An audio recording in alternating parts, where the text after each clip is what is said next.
Good morning, members. If you could indicate your presence when I say your name, please.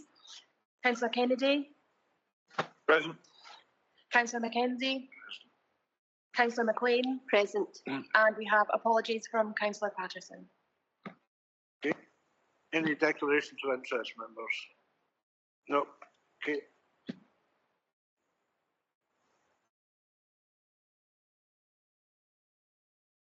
This morning to present the report. Over to you, Paul. Good morning. So the report that was completed and sent out to yourselves there recently, I trust you've all received it, yeah. So this is for the quarters 3 and 4 of 2024-25, and also from the previous 4 years statistics within the area. What I would say this is again is a slightly more modernised and newer report from previous reports that you've seen, and it's very, very statistically read, a lot more in depth, and it gives you an indication of where things have been over the past 4 years and where we're at now. It's a more modernised report that has been standardised across Scotland by our system, so it hopefully gives a lot of information and can be doing a lot of interpretation on the work that is going on there through response, but also in preventative measures from the local crews in the area. We are continuing to achieve the priorities within the area plan and work alongside our current home fire safety visit framework, which has also been noted here, that it has changed slightly, and the figures for home fire safety visits may be slightly reduced. This is due to a new modernised home fire safety visit system that has now come into place, which will ultimately enhance how we identify, assess and support those most at risk from fire. As I've mentioned, 2025 is potentially going to be a transitional year moving into this system to embed the new system in place and try and achieve the referral pathways, which is what the new system will be designed to complete, to get partners on board and get that referrals in to allow us to target the most at risk within the communities to complete more high risk fire safety visits to our within our local area.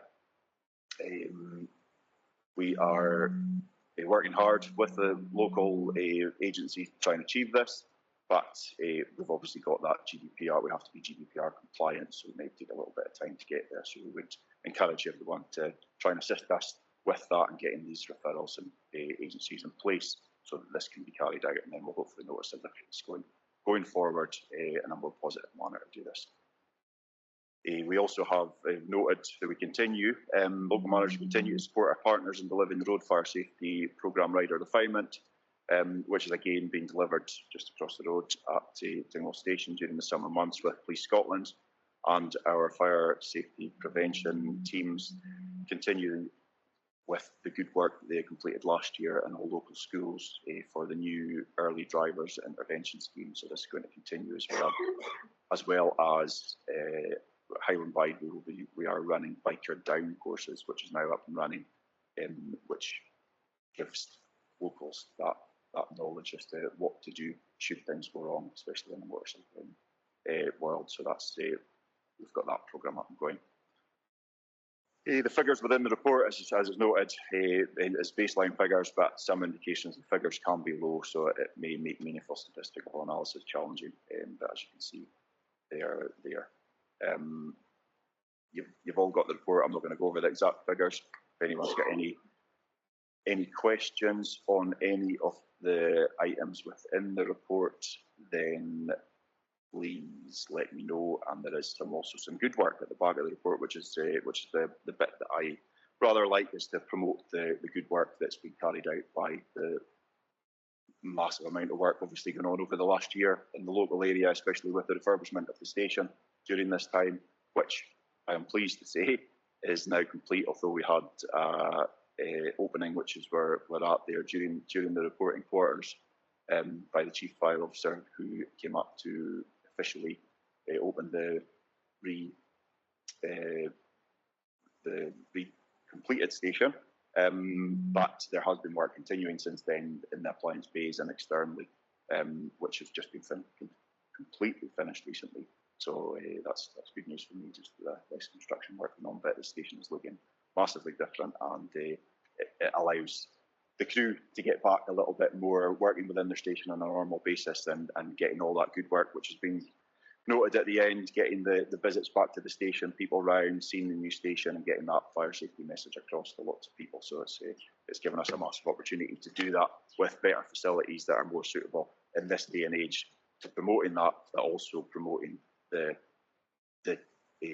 decontamination of our firefighters with the modernisation and implementation of fire decontamination methods, which is what the station was ultimately redesigned for, and gives not only the local crew but other crews within the areas the opportunity to use our facilities for best effect, so for their health and safety going forward. So as I say, you can see all that, the good reports that are in there. So if anyone's got any questions on the report, let me know. Any questions, members? Angela. Yes, sorry, our computers went down this morning, but they just came back up. And I thank you for your report. And I was at the opening. I think the Chief Fire Officer was retiring the next week or so, and he was delighted to actually see the works completed. Because, and so were we as members, because we've talked about it for quite a few years, and it's encouraging to see that investment in the Dingwall Fire Station, and it's a really good asset now, not only for the staff but for the community, as you've said. You'll be able to do more training too. That I think for me, Paul, you talked about the high risk premises, and I wondered if you could give an example of what high-risk premises was, and you talked about your partners and GDPR, but can the member of the public put forward maybe a high-risk, they feel as a high-risk, if it's maybe a family member, or that for the home visits, or does it all have to come through an adult concern form? The deliberate fires on the report, it talks about most of them happened, there was 10 between the hours of 7 and 9 p.m. Is there any idea why that is? Or, and I know that's been over quite some time. And the appliances, the first is over 99%, which is excellent. And the second is about 66%. But you do go on to say that there's new recruits, which is good news. I know sitting in the office here, and especially over the last few weeks with the very hot weather, the appliances have been quite regular coming out of the station. Has the weather had an influence on, especially, I've seen us keep saying about please do not start a fire, a campfire, but it still seems to happen. What, is there any more work that can be done to ensure that, there aren't any wildfires happening? This weather will help, I suppose, with the rain over the last couple of days, but that must be a really concern to you, because it can put the fire service, the actual employees at risk as well, with the wind and the fires. Sorry, that's my question. Yeah, no bother, many thanks. Yes, so going back to the start, I hope I remember all these, you keep me right. The Chief Fire Officer, yes, that was his very last official engagement, was the opening, or the reopening, shall we say, it wasn't an opening, the opening of the upgraded works that were done. So yes, and it was a lovely occasion, and I appreciate it. Thanks for you all coming, and you obviously have seen then the facilities that are there and what they can offer to the local crews and the wider crews. Really, that's what it's meant for. So yeah, massively positive, and the fact that continued after that, and the works that have been ongoing since then has been brilliant. Yes, so in terms of the high risk visits, sorry, just to clarify that, so I'm talking about home fire safety visits here in the premise. So that statistical what makes someone's home, that higher risk, and there's there's things in place there, you know, depending on if the person is of a certain age, if they live alone, if they don't have smoke detection, if they, you know, there's various different things in place that will make that a higher risk, and it's about engaging with the public and the people themselves in the houses, which we do. So any incident that we attend within a domestic setting, we will carry out a PDIR, which is a post-domestic incident response. So that person will be offered a home fire safety visit. The crews, and that's whether they're in the house or just in the garden or the property itself, they're aware, they carry this out to make sure, for reassurance, but to try and prevent something similar happening again and make the person aware. That's up to the individual if they want to accept that, but that's something that we do as a matter of course when we attend these things. The other drive, how else can we get in there to make sure that we're meeting the right, going to the right places and carrying out these visits in that higher risk premises that we mentioned. So it's about getting that partners on board. And so whether it's the council, anyone that could be in there, whether it's like home helps or any different agencies that are actually involved in being with people in their houses and have some risk recognition training from ourselves, can identify there's maybe a risk in this premise. And as I say, there's quite a large list of things that will make someone a little bit more high risk, from hoarding to smoking to substance abuse and various different things. But it's about getting into these places and doing the visits and getting other people and getting that referrals in. So it's making sure that we're tied in, which is what this new home fire safety visit is designed to do. It's getting the appropriate referrals on board. In terms of it isn't just a referral basis. So anybody can go on to the fire service's website and request a visit, and that's whether it's from yourself or from somebody that's unable to do that you feel would benefit from it. There is a referral process there on the website, so that's also encouraged for people to do that. The deliberate fire side of things, I think that's the beauty of the new reporting page. Is very much in depth and gives quite a clear picture of exactly what's happening and when it's happening, and it's probably no surprise that time scale at night is when these things are happening, when there's possibly more people out there and incidents happening. Exactly who, what, when, why it's happening, I'm not sure, but again, this is something that we look at. In fact, we are in the process of running a fire skills course. The process it will be running in June, the third week in June, I'm sure it is, just across the road at the fire station there. So that's for children in that education, and maybe in a little bit of a difficult position in the education, who could maybe do with some additional help and support to understand, to try and prevent these sorts of things happening. They maybe have been involved in the setting of deliberate fires or just within a difficult area. So we're working with different agencies, so the Council of Police Scotland, and its courses that we've run in the past, not in Dingwall, so this will be the first one in Dingwall, but run in the past elsewhere, so in Thurso, in Invergord, Fort William, and proven to be really successful. It really encourages and promotes that teamwork ethic from the kids. They'll get practical skills as to what a firefighter would do, and they'll be expected to learn them, from first aid to ladders to pumps and so on and so forth, and really promoting that teamwork ethic and that, emphasising that antisocial behaviour of what happens when these things, when deliberate fires occur, and what the potential for them is, with the aim of ultimately trying to promote the educational side of things and full-time courses afterwards. And it's been very successful previously, so this is a course which we'll be running in the near future at Dingwall, and we'll hopefully get some further information to you on that as well in due course, which will hopefully help and promote these things to prevent them from happening. Appliance availability, yes, Dingwall has always been brilliant. And if it's not 100%, then it's 99 point something percent that first appliance is available. And the crew there certainly take great pride in making sure that that is the case.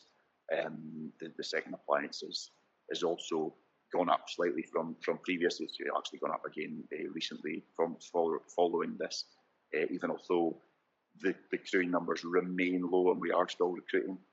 Positive news on that front is that we actually have 3 new recruits started officially on Friday at the station. So they have been on their recruits course at Invergordon over the past couple of weeks, and that was them. Their first day was on Friday evening. They finished, so they turned up and got their pager, and that's them on the run. So we've got 3 new recruits there. So that's really good. We've got a lot of work in. I know I've talked about it previously, and I'm sure you're all aware and seen the posters and the social media side and the local stuff that was in place, and we had really positive amount of people and interaction with the local community, and we've got that first 3 in, and there's more in the pipeline as well coming up. So it's really good, and it continues, and we're going to keep going. Obviously, there's a limit as to what we can take because of the training aspect that's involved in that. But just to get some new recruits in there is really good, and it helps things going forward in the future, and that will hopefully increase that appliance availability numbers further as well, especially with the mentioned in there. There's new skills and new appliances within Dingwall Station, so they've obviously got an additional specialist resource in there of a welfare, which is for that bigger incidents, which I suppose has very much been to the fore recently, as you said, about the weather-related incidents and the wildfires. That rain showers might not have been appreciated by everybody, but I'm sure for quite a few of the firefighters it was recently, due to the amount of wildfires that have been quite, not maybe directly local with the Dingwall area, but quite far spread within the, not the immediate area, but out with as well.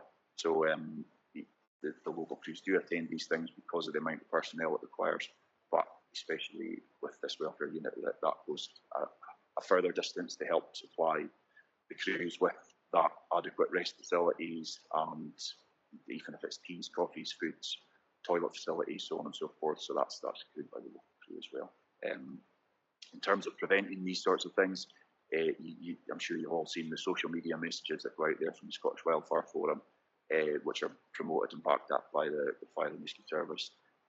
Obviously, I've been a little bit more careful, especially in the really warm weather conditions that we've had over the past while, excluding the last few days certainly. And it's the slightest thing, because everything's so dry, the slightest thing, the effects that it can have.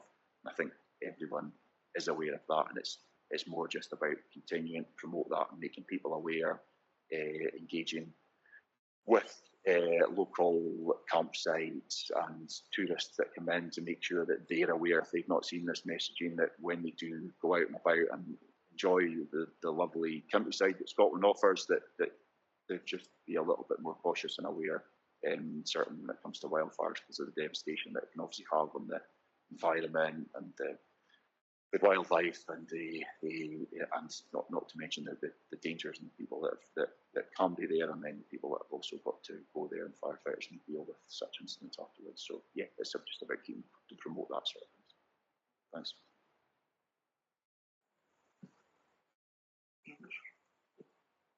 Thanks. Thank you, Paul. Thanks for the report. Is there anything else you can sort of maybe some of the training, and when fires and everything else, like you kind of said what you did,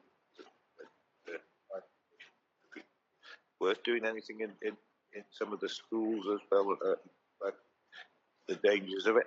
I think Angela asked about the wildfires. I was certainly going to ask about that. I was a member of the before.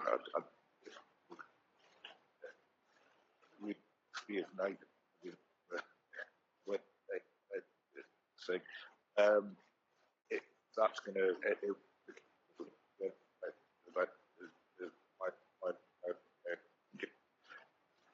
wondering, some of the suggestions and everything, get top of the fire circus and all the people and that well aware of. The last thing, just question, there be a lot of people out and about, and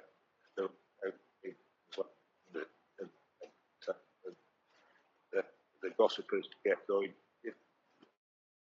If you can tell us anything that happened in that Sunday night. I'd far rather know about it to maybe say something.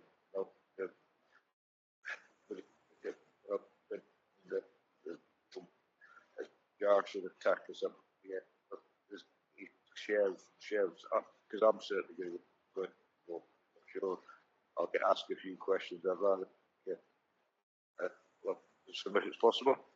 Apart from that, great report and glad that how many people you can get, your wagons and children. On Sunday,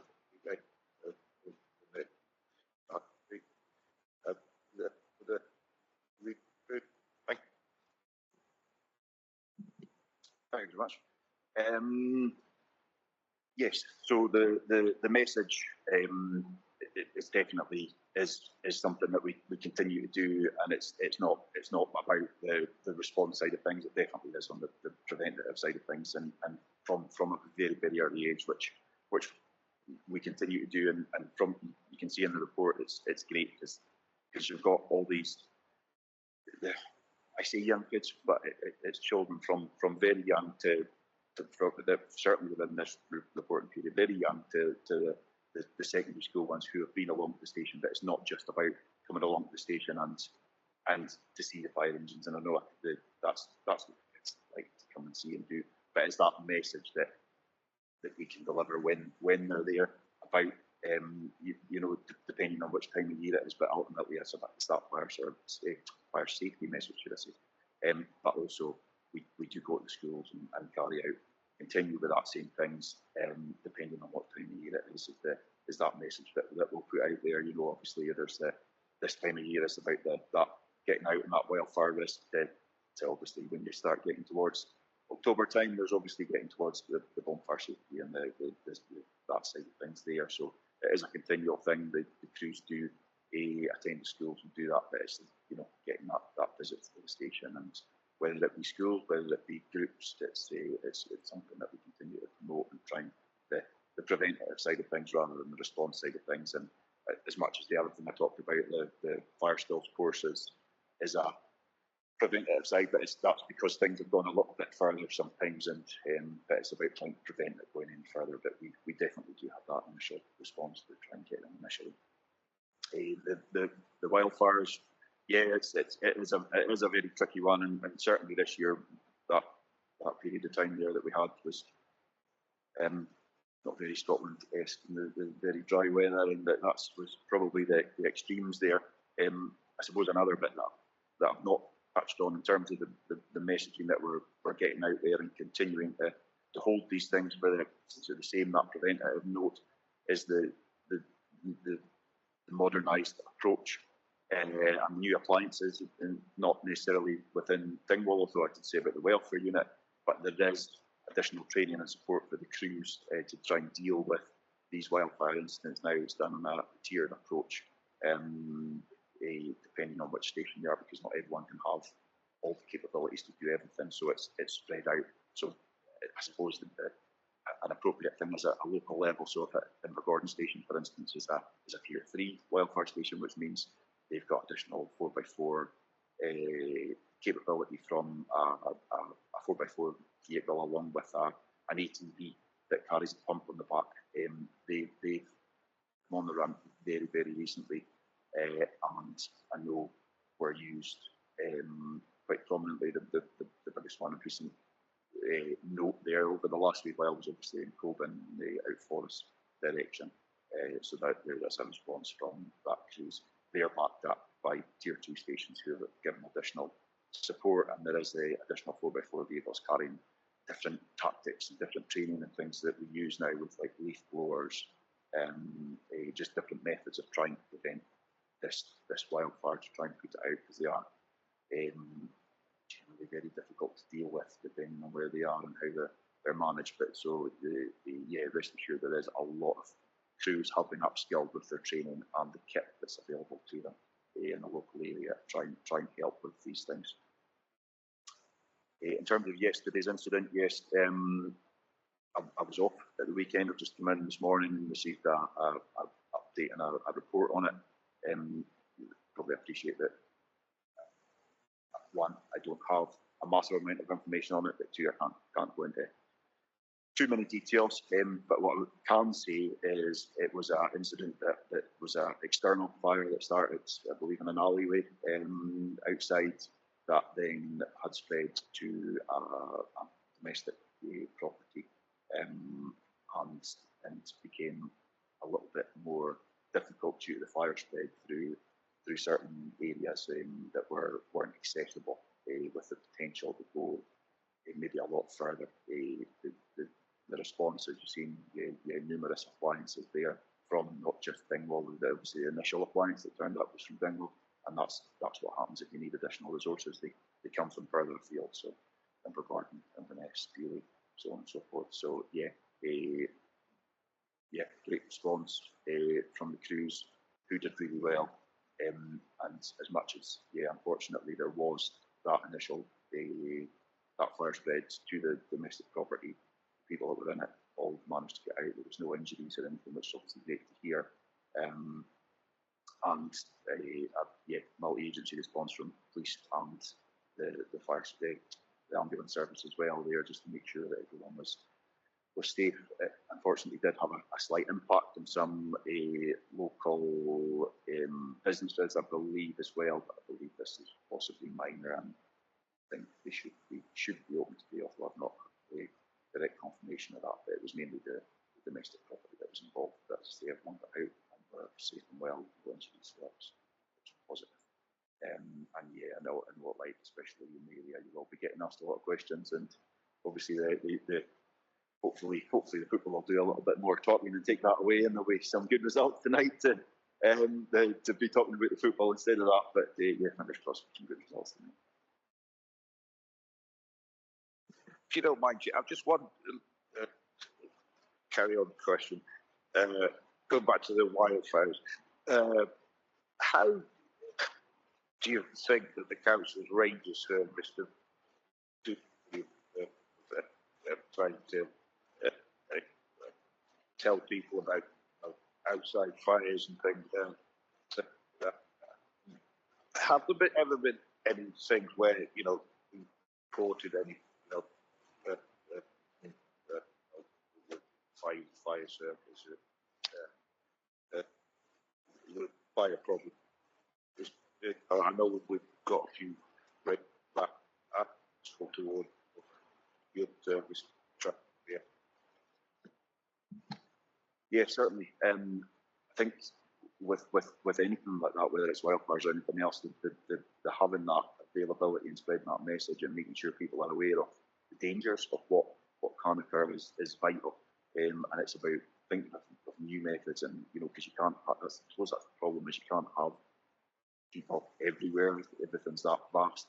But yeah, certainly having people in place with the ability to share that safety message is definitely vitally important, and can only help and assist. I'm not able to answer figures in terms of what exactly they've done and taking anything forward just now. I can certainly try and find out, but I don't have any specific examples of anything like that right now.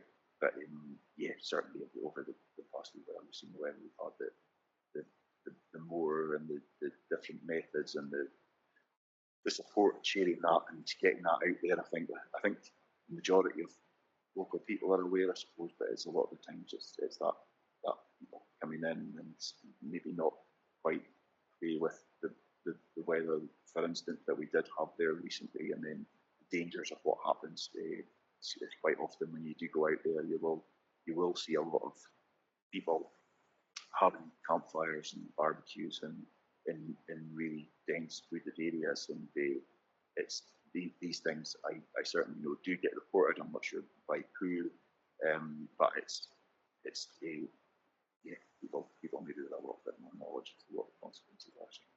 Thanks. Thank you, Paul. It's a very positive report alongside the new refurbished station and the recruits. Things are all going in the right direction. Could we ask you to make sure that the team across here are our appreciation of their efforts, especially in turnaround, is very much appreciated. So could you choose that directly? I very much appreciate that. The other points I was going to raise have by and large been covered, but we can just drift back for a moment to deliberate fires. Can I ask you, what is the nature of these fires? Do they tend to be outside derelict property, or is it abandoned properties? I'm assuming they're not inside domestic properties. So just maybe a wee bit of information on that. And the last thing for me would be the unwanted fire signals, fire alarm signals, which are decreased substantially. Is that due to the new policy of not attending routinely, or is there a hard backstory to that? Thank you. Thanks. Yes. So that's, I think, where this new report comes in. It's brilliant. It does share lots and lots of information, more information than it took me a little bit of time to get my head around it. But it's great because it gives us that information as to when they're happening, what they're happening with, which obviously then helps us to try and put some sort of preventive things in measure to stop this happening in the future.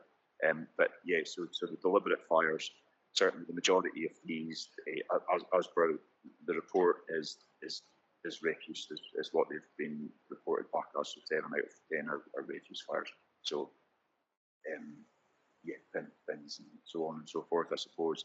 And then there's a couple there of grassland things. So the which we've gone over in great detail there, and I can say it would seem that you could justify that as being smaller, but of course when the right conditions are there, depending on that is, that can have massive effects, as can have refuse. You know, people may think it's a bin fire, it's not much, but it wouldn't be the first time that a bin fire has been against the side of a house, which is then threatening the roof space, and the consequences that can have to not only property, but then the potentially people within there as well, and the safety of others. So that's what this message is. It's about getting people aware of the consequences of what that is. And I do notice that there's one in there that was a dwelling, so that's obviously the one that you really don't want to see if you build a fire within a house. But as I say, that these things, when we are there in any domestic vetting, go back to that as well. We do carry out PDR and fire safety visit if necessary.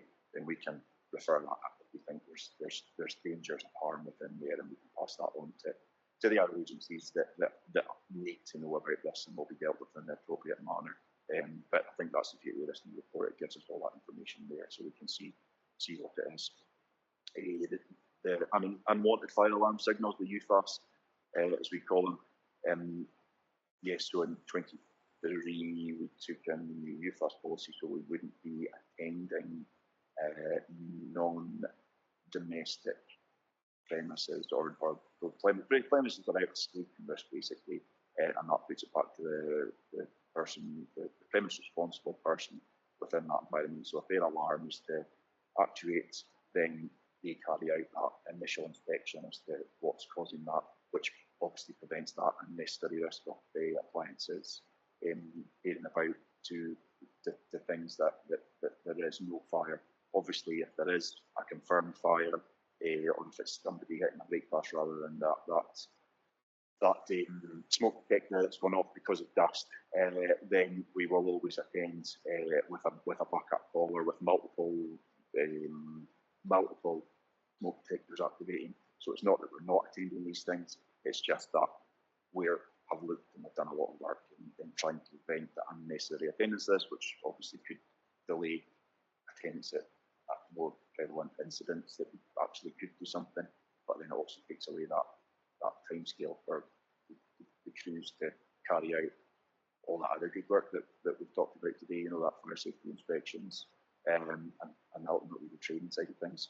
So yeah, that new fuss, as you can see, has massively helped take down the figures from what it was pre 2023, and it's kind of sitting at that sort of 8 seems to be around that sort of average. So in fact, and then you can see that there again, and that's places that we will still attain. So again, when you look at that there, it's hotels because of the sleeping risk, residential homes, hospitals, and so on and so forth, and that's the things that we are still attaining. However, it is still UFAS, so it's unwanted alarms. So we are looking at ways of preventing that from happening. And if that's the case of when we've attained these things, we will also always offer advice as to why that's happened, and to try and prevent that from happening again in the future, try and reduce it by.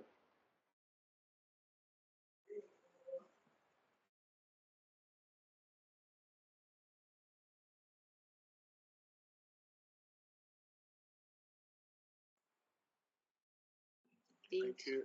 Thanks very much, Paul, for coming along and giving us such a comprehensive review on your report. Thanks very much. Thank you very much, and I'll thanks again for the positive remarks to the crew at Station Island. Make sure I pass them on personally. Thank you. Cheers. Thanks. Agenda item 4, members, Area Roads Capital Programme 24-25 update. I'll hand over to Ian, please.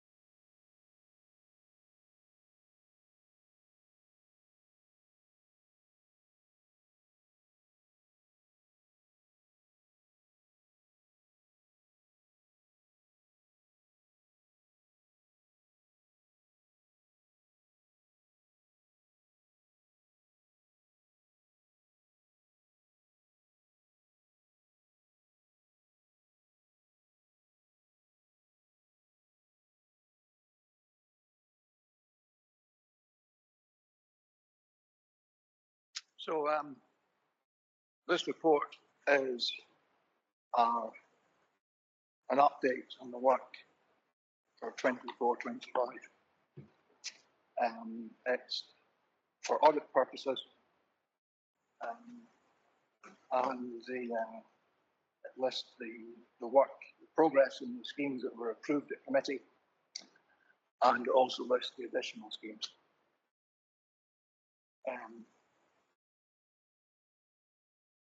First of all, I should apologise. There was an error in my report. 6.7 should read £105,205 and not £38,000. And similarly, 6.8 should also read £1,454,205. Apologies for that. I had taken the wrong figure from my Excel spreadsheet, and when I went back to read it through, I had again looked at the wrong figure.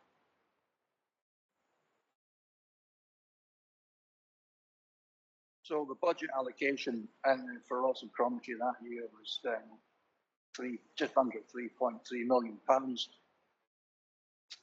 and we used the length of the road network to help split the budget up into a working budget for the 3 areas. So for Dingwall and Seaforth, this gave a budget of £105,000, and allowing for the strategic element, that increased to £1,454,000.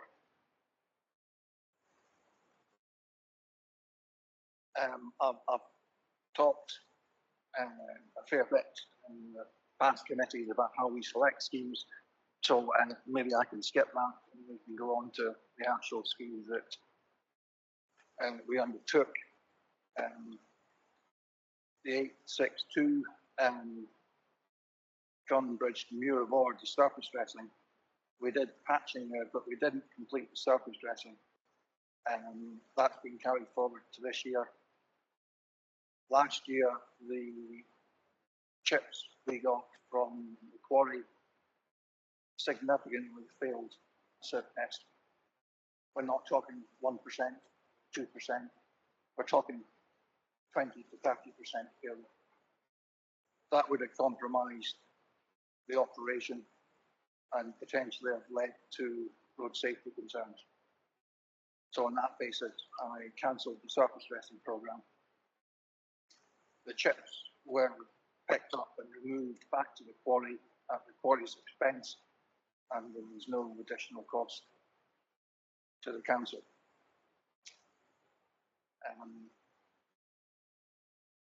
We completed the Gairloch Crescent, which was an inlay, 862, an inlay again in Station Road, High Street to Conon Bridge, Proby Street,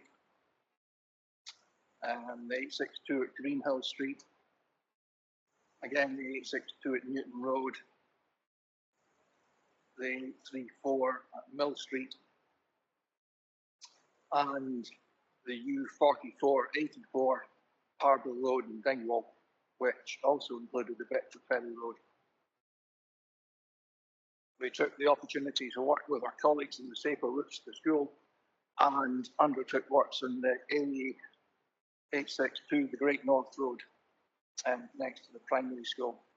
The colleagues were undertaking, I believe they were renewing traffic levels, and it seemed appropriate to surface that at the same time.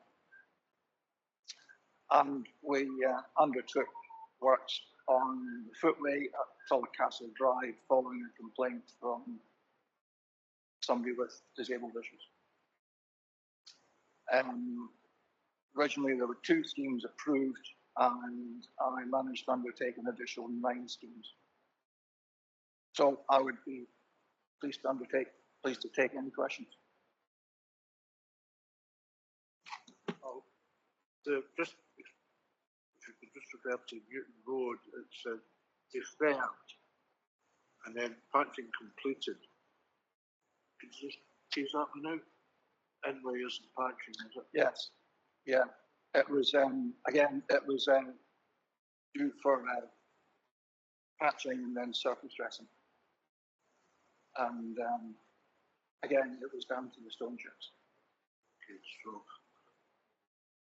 where you said that that the Conon Bridge one would be overtaken this year, is that the same for Newton Road? I believe so. Yes. Yeah. My apologies for making that clear. Okay, any questions, members?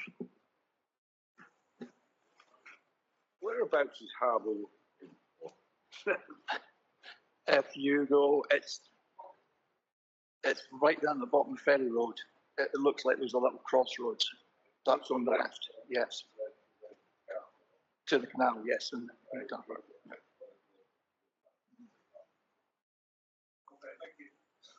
Ms. McLean? Thank you. Yes, and it must be really difficult for the roads teams, because you were kind of picking a figure out of the sky originally, because we didn't know what the budget was at that time for the roads, and we all gave you a list. And as you say in your report, you come to our board business meetings and update us as well in progress. And the reason that we're homologating some of the decisions today is because the work has to be done and timetabled in for your staff. So although it might be a homologation of some of the roads on this list, but most of them have been discussed with us at board business meetings or on the phone in person as well. So I know you've apologised a few times, but some of it's out with your control as well, Ian, I would suggest. And we, although this is all we were able to get done, some of it was quite long stretches of road as well, and it has made improvements in all our communities. And you mentioned about Great North Road and the Safer Routes to School. So hopefully this financial year we're now in, there's going to be more of those projects coming forward, because the scheme in Muirford should be developing a bit further. So you might be contacted again about some of the drop curbs and other improvements that we're hoping to get made to help with especially people with wheelchairs. There's a big issue that we don't have enough drop gears. And we talked about doing one footway, and all our footways in a really bad condition. Is there any opportunity, I know in the next item you've got listed and discuss some of that, is there any opportunity to improve some of our footways this financial year? Or are we prioritising roads because they're in such a bad state? I mean, we were at a presentation, and I know you've mentioned before, we need about £200 million to get our roads up to standard. And of all the will in the world, we're never going to be able to do that. But there's also an issue with capacity, in that how much of it is going to go out to contractors and how much is going to be done by the DLO. So I thank you for your presentation, and I'm happy to agree with what's here. And I'll maybe have some questions for you under the next item too. Thank you. Thanks, Angela. Maybe could we just touch on the allocations of fundings here? Because I know loss and property, someone said it can be disaggregated, but moving forward, we're in 1 in 5, 6 wards, is it? One of which is massive. If we continue to allocate it on the basis we're doing, then I can see our roads continuing to deteriorate. Now, I'm not trying to take money in any shape or form away from other people, but are we absolutely certain that this is the fairest way of allocating these funds? I think there's always going to be winners and losers. And if we allocate it purely on a road length basis, then clearly with only 8% of the road network, Dingwall and Seaforth would be the worst off. If we factored in that Dingwall and Seaforth may have probably has the most traffic, then there's been I haven't strictly based the budget on road length. I've used that as the basis, for the calculations.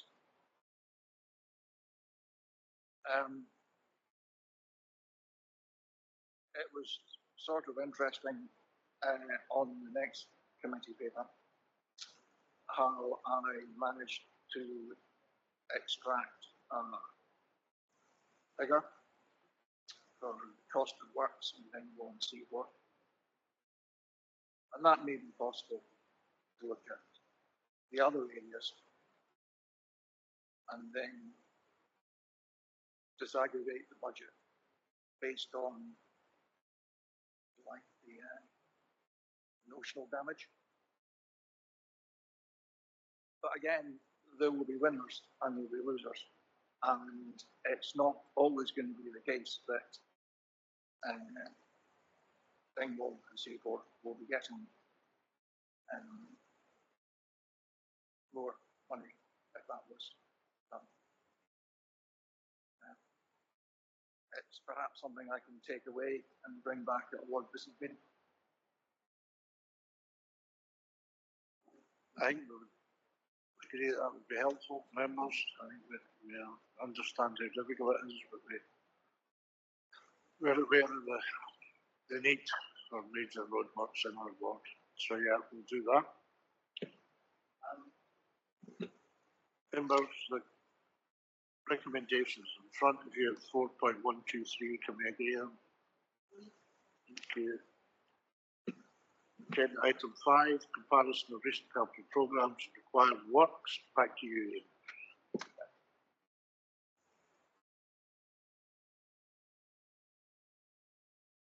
So, councillors will remember that the January committee, I was asked to come back and to try to estimate how much capital work is required and compare that against the budgets over the last few years. So we've been using the last maybe 2 to 3 years a piece of software. It's produced from the same company that manages our ice alert system for winter. The software essentially, we take a high specification mobile phone with a really good video on it, strap it onto a van and drive our road network. The phone obviously has a GPS tracker on it. The video and that location information is uploaded, and the computer program, I'm not exactly a computer tech person, but the computer program has been taught to look for tracking, phrasing, potholes, subsidence, edge damage. It's because there's a location data provided, it reports, or it can report on every 10 meters of road. And what was really useful is it also reports in terms of each ward. So I looked at Ward 8, and it picks up everything from a minor pothole to maybe sections of road that would be considered for overlay. By looking at the recommendations the computer program made and applying a standard rate for fixing that problem, typically £35 a square metre per inlay, you can determine a cost. Now, when I prepare my capital program, that takes 6 months, and all the roads are checked on site to confirm that, to confirm the works that are required. This analysis hasn't had the opportunity to verify all this data on site, but it's a pretty good indication that that the information it supplies is relevant. The total outstanding capital cost are approximately 3.9 million for Dingwall and Seaforth.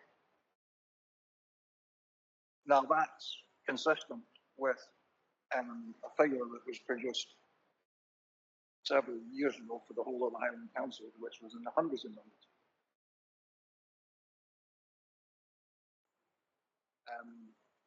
I used this software as a first step in compiling my capital program, and it provides a really useful first attempt at my draft capital. So I think the 3.9 million is in the right ballpark, but clearly it is not exactly 3.9 million. There will be some variation to that. If you used a different methodology, it would be a slightly different figure. But I believe the 3.9 million is a realistic value. The benefit of using this software is that the road network was driven within the last 2 to 3 years. So you're getting a fairly up-to-date picture. And there's other ways of calculating it. We used a company called Williams Detail Management, WDM, and they undertake surveys for us. And we get our A-class roads surveyed once a year in one direction only. E-class roads, I believe, are every 3 to 5 years, and C-class roads are more than 5 years for their resurvey. So clearly, that may provide a more accurate calculation, but the information is out of date. The method I've chosen has more up-to-date information, but it's maybe a coarser calculation. Looking at the capital money that was we had, in 21-22, there was only £42,000. 22-23, we had 170. Now that included the £100,000 ward budget, which was to be allocated by members, and I remember we had several discussions at the ward business meetings on schemes to include. 23-24, my records show that there wasn't that £100,000 ward allocation, and we ended up with 18, just short of 18, £84,500. 24-25, it was 155,000, and we got the 1.3 strategic allocation. And this 25-26, it's 318. So clearly, it's the amount of money we are getting for our capital budget is not keeping pace with the deterioration in the road network.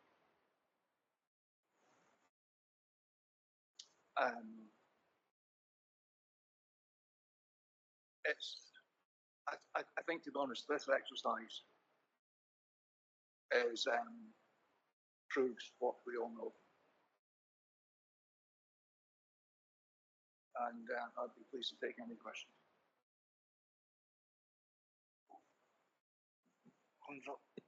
Yes, and I suppose it's thinking there's a problem and knowing there's a problem, and then once you know there's a problem, how do we fix it? And that's really what we're going to do. Because I don't see us getting any extra funding towards doing this road. And I've got a few questions, Ian, and I agree with the chair. You know, look at 6.5 in the last one. You talked about road mileage, and this is what the formula was based on. And for us in our ward, it's more vehicle use because we're in such central ward. But I can see that we got the funding last year, the 130 extra money last year. So it has to go around other areas too from the strategic allocation. But for me, my questions are about if we're concentrating on capital projects, are they all being done in-house by the DLO, or are they being contracted out? So far, it's mostly council officers that I'm seeing doing the works. But if we just concentrate on capital programmes, much of the revenue, which we're not discussing today, the revenue jobs like, for instance, the dips in the potholes, fixing and replacing gullies, you know, weeding, verges, damage edge, which you touched on in your presentation, that can make a big difference as well. When you're looking at the GPS tracker system and the Ballasta Road AI defects, which sounds as if, you know, that it can take in the whole road and the verges. Where does like insurance claims, does that fit into, you know, when you've got a record of maybe certain stretches of the road that have had quite a few insurance claims? Does that fit in? Is that part of the calculation as well? And I do feel that, yeah, between a rock and a hard place, because it doesn't matter what you do, there's always someone, either as locally or in another ward, that's asking you to do something more, and I don't see you having the capacity to do it. So that's a few questions on that. My other is on some of these small jobs. As the council moves towards the corporate landlord model, my frustration as a councillor is that we're still at a stage where amenity service is responsible for some bits, roads for others, and housing for others. And by that I mean things like weeding, cutting back trees for visibility, and you know those budgets are, you know, different services are still in discussion over what the budget is, what will be done and what won't be done. Is that a conversation that you are having services about, for instance, you know, the verges of the roads in many of our communities where it's just looking tatty, you know. But maybe that's more under revenue, but it is an issue that we're seeing more and more. So I feel a lot of sympathy for you as a area manager. I don't know how you're going to get this done, but I do think that we should be looking at from your professional opinion, what are the worst roads and how do we get them done as soon as possible in the ward? Thank you. Thanks, Angela. Just further on this, we should probably, we'll ask it now because it's on this paper.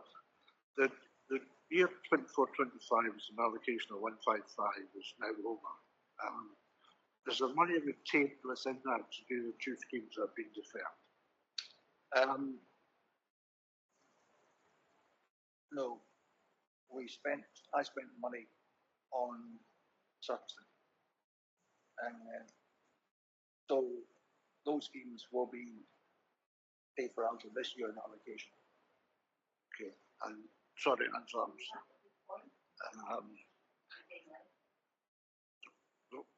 any indication as to how much that's going to cost? I don't have those figures with me, but I can get them to you. See where I'm coming from? You're worrying that 25-26 with no money because we'll spend it on projects. I have a view, and I've held it for a few years now, that you've always got to spend the capital and some. I don't want to be in a position where I'm underspending on capital, because although we are told underspends and overspends are carried forward, I've seen it in my career at least a couple of times where underspends are suddenly clawed back. Yeah. So it may be, if you like, deferring schemes and costs future years. But I always think it's better to deliver every penny we've got on roads in each year. Okay. What time of the year is it when we decide what to do for 25-26? When does that come in? The decision for the 25-26 budget was taken in the January committee. You know what I'm going to this? Yeah. Do we have enough money to do what we decided we were going to do? We'll do what we decided what we're going to do, and my view is that we'll worry about the underspends and overspends later. There's too many unknowns to be able to, especially when I take it to committee in January, to be able to say definitively everything will be accounted for. I do try to build in reserves into my programme, and there's certain costs that can't be allocated to individual schemes and which are more general costs. Yes, and I also, when I prepare my programme, I increase my rates so that when the programme comes to committee, I say I can, I've spent all the money and I expect to deliver less than what I hope to. So there's a bit of play in the system. Sorry, Angela, I sort of hijacked your question, but so can we go back to Certainly, yeah. You mentioned earlier about the DLO and contractors. In the last 5-6 years now, we've had an enhanced capital programme that's much appreciated. But the revenue budget has always remained the same. And the revenue budget also, apart from fixing potholes and all the rest of the revenue work, it pays for the staff, it pays for the operatives. There is, in the last 6 years, I can't remember a time when we could finish the capital work and then have a decent run at revenue work. So revenue work tends to get pushed into a month or two before winter sets in, and it doesn't take as high a priority as the capital. We can't deliver the capital using our DLO on its own. We need to have contractors. We need to use contractors for two reasons. The first reason is a technical one, in the sense that when we're working in an urban area and we're overlaying a road, that would lift the level of the road subject to the adjacent curbs. And you've got curbs, you might not have a footway, you might be right up against a house. Houses are air bricks. So there's a risk that we are lifting the road, creating a drainage problem. So in urban areas, if we're surfacing, we tend to inlay the work, we plane it out, we put the tar back. We tend to use contractors for that because they're better at that fine level, getting those tar levels to the exact heights than we are. They're more used to it. So it's easier to know where your strengths are rather than horse on and try to undertake work that were, let's just say, their contractors are better than us.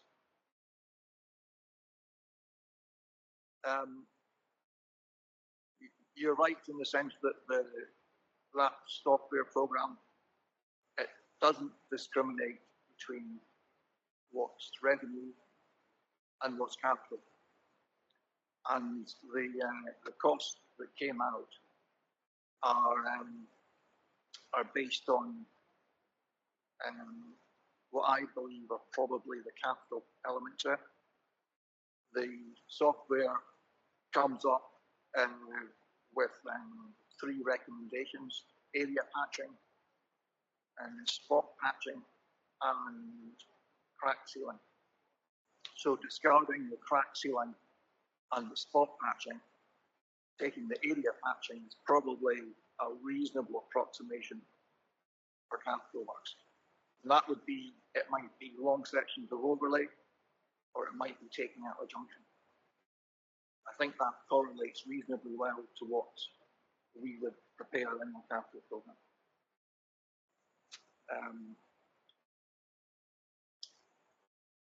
The GPS tracker and insurance claims. I am aware that some local authorities are using the software and the video, and either in place or in addition to traditional road inspections. Council's taking the view that it's useful information, but it's not considered to be, if you like, data knowledge. The reason for that is that it's not fully, you can't rely on it exclusively. You still need to have a road inspector going out there and making an assessment on site. So it's not currently used for determining insurance claims.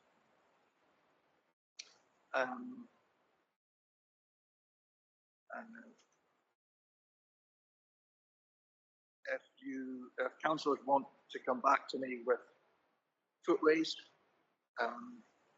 we can keep a note of that.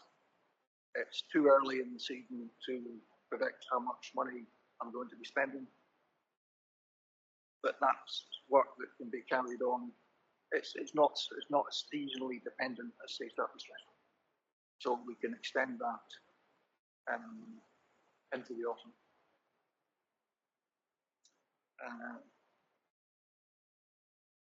think that was all the questions. I don't think you can answer the corporate landlord one just now, Ian. Just on that topic though, I understand we've recently invested in some of the thermal heat machines that we installed last year. Any indication of how, when we can expect to see them appear at Dingwall and Seaforth? I suppose if that come out the revenue budget or the cost. Yeah. I understand that the contract is very nearly let.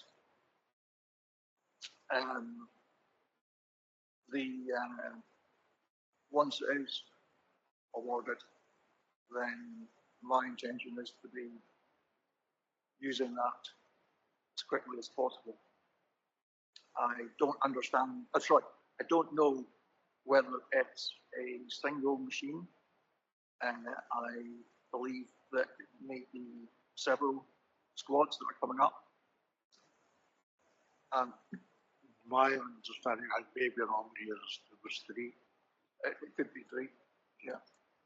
And as far as I'm aware, I've been assured that the cost is not coming out of either the area or the revenue budget. So this would be in addition to any other matching works. Yeah, I suppose my concern was that when you're looking at the deployment of these, it might be advantageous to say that Dingwall was part of the pilot, therefore shouldn't be first up. But I think overall we spent a couple of hours in Dingwall, so I would be pushing very hard for Dingwall and Seaforth to be right up there when it comes to the utilisation of this plan.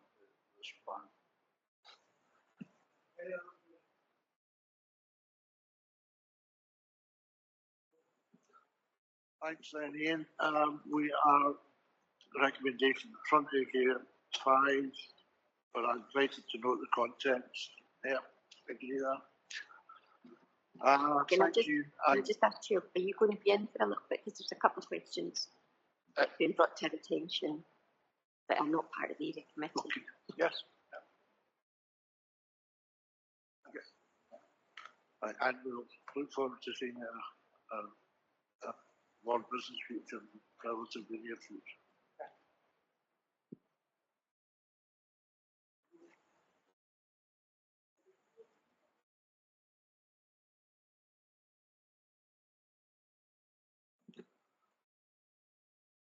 Housing Management Performance Report. Thanks for your patience, Fiona. Over to you. No problem. Good morning. Today you're all asked to note the information provided in the Housing Management Performance Report for the dates 1st of April 2024 to 31st of March 2025. So I'm sure you'll all have had a chance to look over the report. So for Table 1, one of the key indicators for rent arrears is considered to be the value of the current rent arrears. So if we have a look at Table 1, we can see that in quarter 4 this year, there is a slight reduction from quarter 4 in 2023-2024. However, as you'll be aware, we've had quite a lot of new build developments, so the number of properties we're managing has increased, so the staff have done really well to still produce a reduction in arrears. Table 2 shows the gross rent arrears as a percentage of the rent due. That also includes arrears that are current or any that may have been written off.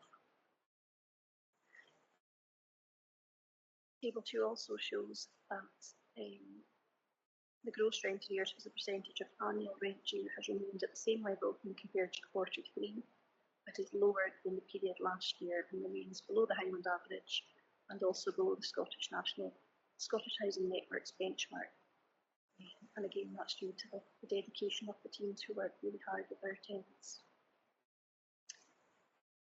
Table 3 shows the current arrears in Dingwall and Seaforth, and it's split into the arrears band levels, and it details the number of cases that come into each of those bands. On occasion, we do have to use we do have to escalate some cases. So table 4 provides information on the formal actions taken in relation to rentiers in Dingwall and Seaforth. So we do focus quite highly on early intervention and engaging and offering support to our tenants. I think we've had a chat about that in the past, that it's what's that we can offer. Unfortunately, when tenants haven't been engaging and we do have to progress to formal court action, we can see there that there have been in quarter 4 22 notices of proceedings issued, but none of those progressed to court and there were no evictions. And that again is more intensive work working with the tenants. So they have engaged, perhaps put repayment agreements in place or taken other actions to reduce or clear the rent arrears. And that's meant that we haven't needed to go towards eviction. Moving on to antisocial behaviour. Table 5 shows the number of cases reported and the percentage of cases that were resolved. So in quarter 4, we can see that we had 16 cases. 81% of those were resolved, but that doesn't necessarily mean that we're feeling those cases could be ongoing, they could be complex cases, or they could be new cases that were reported just before the reports were managed. So tackling antisocial behaviour is a key priority for the local housing team, and these cases can often be complex and involve other services and agencies such as Police Scotland or social work. And the cases that remain open, they continue to be managed by the team actively, and also by antisocial behaviour investigators as well. Moving on to homelessness. Table 6 shows the combined number of homeless presentations received across all 4 Mid-Ross and Easter Ross wards.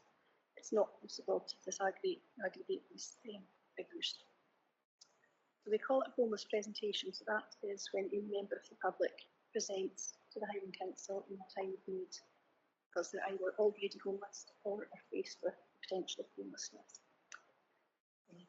There were 299 presentations across Highland by the end of quarter 4 for 24-25. 80 of those were spread between Mid-Ross and Easter Ross. So you can see from the table the numbers are increasing slightly. The increase in these homeless presentations can be for a number of reasons, but financial pressure is quite often one of those. It's been a contributing factor to an increase in homeless presentations, especially in relationship breakdowns as well, can be one of the main reasons we have presentations. There's also been changes to law for landlords as well, which makes it quite difficult for private landlords. So that's also contributing, we feel, towards the number of presentations that we've been getting. Table 7 shows the average time spent in temporary accommodation, so that's across the whole Highland. We can't disaggregate that figure either, but you will see that there is a steady decrease. It's kind of levelled out in recent years, but significant increase than what it was previously. The reduction in length of time spent in temporary accommodation has been achieved by a strong focus on finding permanent outcomes for homeless households, and that's reflected in the number of homeless lets to applicants, which we can see in Table 9. But staying on Table 8, that shows the number of homeless applications that are currently open across all 4 Mid and Easter Ross wards. And you can quite clearly see that the 1 bed need is the highest area of demand amongst our homeless clients. So moving on to allocations. So Table 9 provides a breakdown of all lets carried out, split between homeless applicants, non-homeless applicants, and applicants who are on the transfer list. And you can see that the local housing team are focused on achieving outcomes for homeless clients. And by the end of quarter 4, 77% of all lets were made to homeless applicants. And again, the housing team were under great deal of pressure and demands from quite a lot of angles, and they do a fantastic job in finding good outcomes for our applicants. Hopefully you'll agree it's quite a good report, and it's a reflection of the hard work done by the local area teams. And we'll continue questions. Members?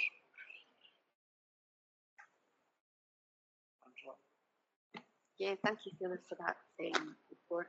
And there is quite a lot in it. And we had housing and property last week. So we got a kind of overview of what's happening through our Highland area. And in the Highland area, looking at the rent arrears, overall in the Highland area, it's gone down. And I think you touched on in your report that we've also got more houses now in our area. And I appreciate that it won't be just for Dingwall and Seaforth, it's Mid-Ross and Easter Ross, the areas that it covers. So and I wondered, would the housing service have information on how many of or how much of the rent arrears is due to like technical rent arrears? You know, people have moved into their new property, or they've got to fill out their housing benefit forms, but it will sort itself out in a few months' time. Is there much of that involved within the figures? And do you know how many are from new tenants or in new properties, or how many are ongoing for the rent arrears? And I know that you work closely with the welfare team as well and try and support our tenants as much as possible. Like, the cases of antisocial behaviour, the 16 for the whole area, and I think, did you say that this was individual cases rather than, we as local members get contacted by some of our tenants and we raised issues? Is there any that have not been resolved as a result of perhaps other parts of our service not, given information, or are all the ones that are not resolved antisocial behaviour, is it the individuals that are the problems? And could you maybe mention about Safer Ross, the meetings are taking place again, and are they working and all the partners taking part? The 80 homeless presentations in our area, you work with the other housing services, no, that's not right, housing providers, and is there a good working relationship with all of them? And it's still the case that need to reside 20 points are given to those that either need to work or have family or in their area. I know that other area committees have looked at and discussed whether it's local people getting the properties or not, or whether it's a number or more slaying towards homeless people that are coming to the council to look for homes. But often, as you said, it could be marriage breakdowns, or there's a number of reasons why it is local people that are getting the houses in the area, rather than it being as a result of government policy. So do you maybe give the breakdown? I think at housing, it said overall it was about 53% to 54% of those clients that present as homeless have a need to reside. Is that the same for our area as well? I mean, you might not know that, but. Thank you. So we don't have the actual breakdown here for, as you were calling, the technical arrears figures.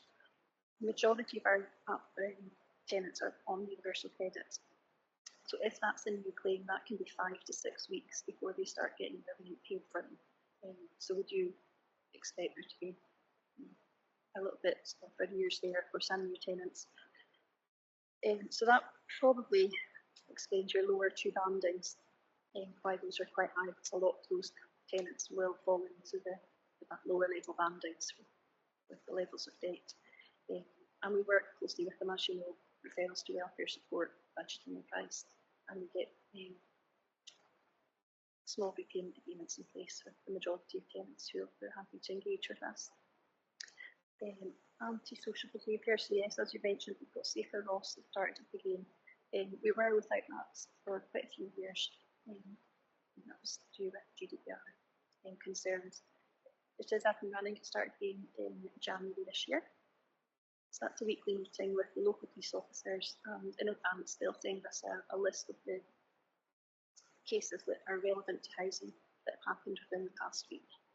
And during the meeting, usually on Wednesday, we also meet with our housing partners, so Alvin and Kieran, and ourselves, along with the police, and we can ask for further information on those cases as long as it's relevant.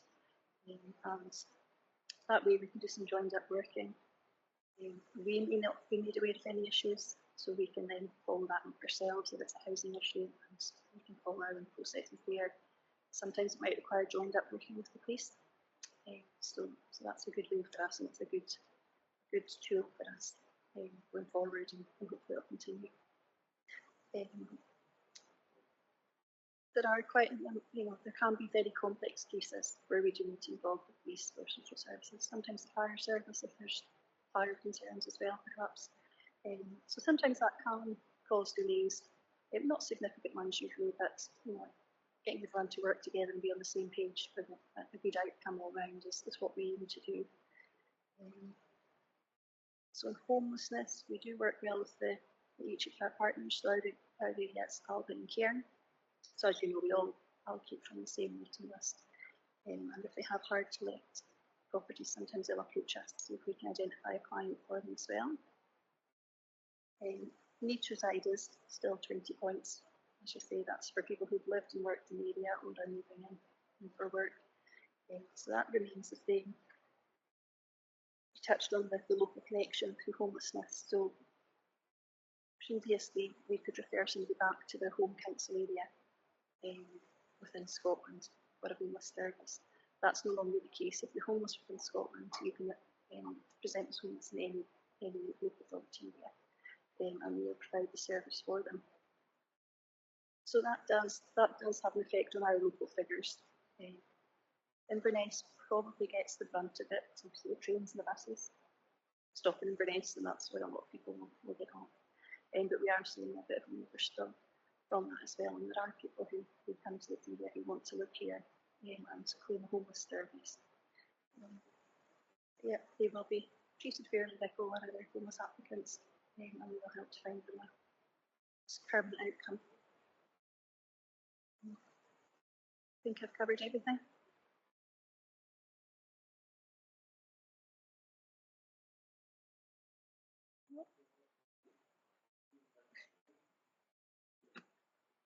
Great. Invited to know. Thanks. Thanks, Fiona, for a very positive report and for your attendance. Thank you. Have a good day. Members, just before we move on to the next item, you should have received an email in the last couple of minutes with reference to this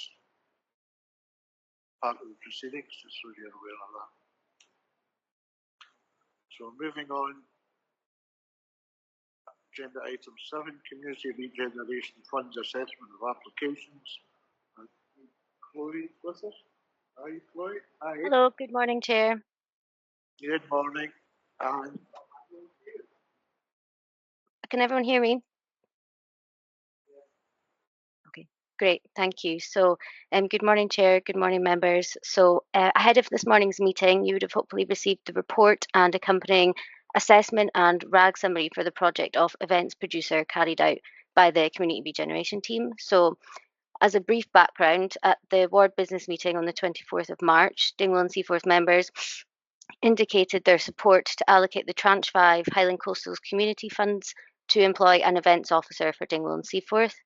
The officer will aim to promote the Dingwall 800 events, drive tourism within the area, and deliver other priorities identified within the Area Place Plan. This aligns with the Area Place Plan, which was adopted in February and has specific reference to promoting Dingwall 800. The project aims to benefit Dingwall and the surrounding areas by boosting tourism and economic growth in the area. The 2025-26 allocation of Highland Coastal Community funding to Dingwall and Seaforth can be directed to capital or revenue funds projects. So this gives Dingwall and Seaforth an opportunity for this long-held ambition of having an officer in place to come to life. So considering the requirement to have an organisation to host this post, multiple organisations were approached to see if they would be suitable. Face Ross were one of these organisations who are based in Dingwall and a key partner in the delivery of the Area Place Plan. So for this project to achieve the target date set out to deliver key events for Dingwall 800 in 2026, it was necessary to begin the recruitment process as soon as possible. So I'm here today to ask you to agree by homologation to approve the £51,000 of Highland Coastal Communities funding for the project CRF 4004 Face Ross Dingwall 800 events producer. Thank you, Chair, and I'm happy to answer any questions. Open to you then, members.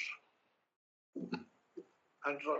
Thank you, Chloe. And as you said in your presentation, you've had a number of conversations with us as local members over the last few months. And I think that we all, and the Community Council and the Dingwall Community Development Trust, want us to move forward as quickly as possible. So absolutely delighted with the support we've had from Face Ross in moving this project forward. So thank you. Thank you. Sean? I think I could only agree with what Angela's said, and I hope that, you know, with the like, 1st of July, we're going to have times we're going to certainly have a work 6 months. Yeah. Just clarification, Chloe. I note that Siobhan will be available sometime during June on a number of days for a sort of transition, if you like, or a familiarisation. Can I make a plea that that engagement is with local members in the first instance? Of course, yeah. And we'll accommodate the Community Council and DCDC and other interested parties as appropriate. Of course. Can I just, for clarity, that's last year's Coastal Communities Fund spent. We now have a further 52,000 for this year, is that right? Yes, at the moment in the Dingwall and Seaforth for Highland Coastal Community Fund, there is £52,767.66 remaining, and that's the remainder of the Tranche 5 allocation and the Tranche 6 allocation. Okay, thanks. Now, on top of that, I missed the meeting last month when the Community Regeneration funding was discussed. I believe some allocation was made to Dingwall and Seaforth at that. Can you confirm that and give me an amount? So I believe that the Tranche 6 Highland Coastal Community Funding was agreed at the strategic subgroup meeting. So that was when the second tranche was agreed, and the figure for that is, and I'll just get it for you here, £51,623.18.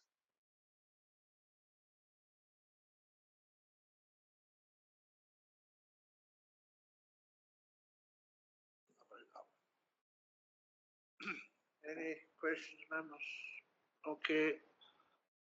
We are asked, invited to follow recommendations at 7.1, 7.2. Can we do that? Agreed. Thank you.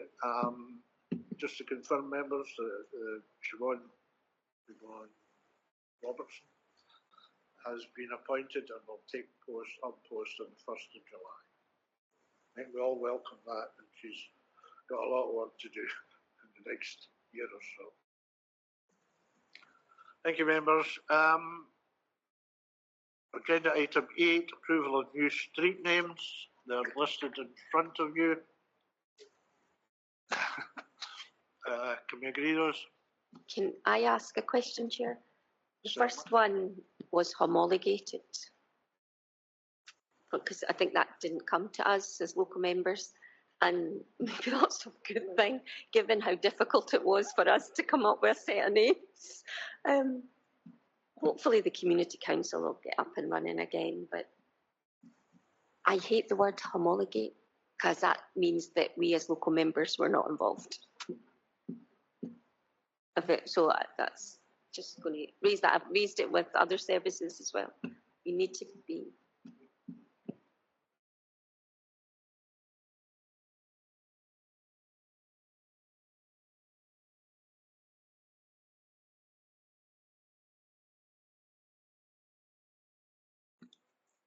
Bring us on to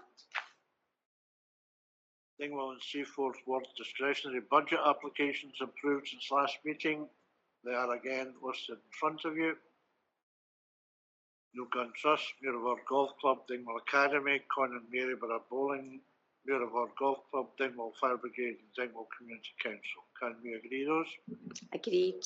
There are circulated for noting meetings of the last area committee held 10th February 25. Can we agree those? Agreed. In that case, members, that brings us to the end of our meeting today. Can I thank you for your attendance, and in particular thank Lynn and Gillian for their support in making the meeting go smoothly this morning. Thanks very much. Have a good day. Thank you, officers, for your support.